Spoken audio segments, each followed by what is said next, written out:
On September 13th, the National Guard out of nearby Gasaway was dispatched by the Air Force to investigate the mysterious incidents which had taken place the night before. The original crash site at the Flatwoods Monster, what I find very compelling about that, essentially a crack team of Special Forces personnel from the West Virginia National Guard were sent into that area covertly by the U.S. Air Force. Then Captain Levitt was the man in charge of the Special Forces unit in West Virginia, in the West Virginia National Guard. Now, they were activated almost immediately upon the crash. The group was separated into two teams. Captain Levitt and his men, approximately 50 to 60 strong, were sent into the Fisher Farm. The other half of the men were down along the Elk River looking for this supposed aircraft. The team searched all night. Captain Levitt and his group of men did find an impression in the ground that was approximately 20 feet in circumference, where impressions and grass were mowed over, where something apparently had landed on the Fisher Farm. Levitt's mission was to collect any type of evidence he could find. He found some type of greased type substance in the grass, smelt the grass during an interview he did.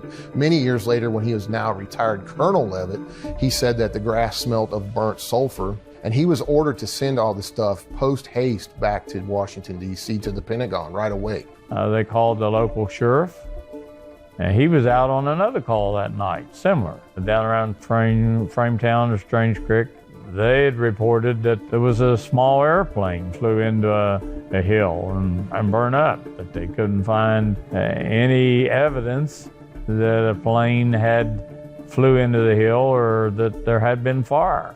So they investigated that, and then the sheriff, who was Robert Carr, I believe, at the time, he came out and investigated. I remember going up the next morning, and there's a lot of oil on the ground and some skid marks.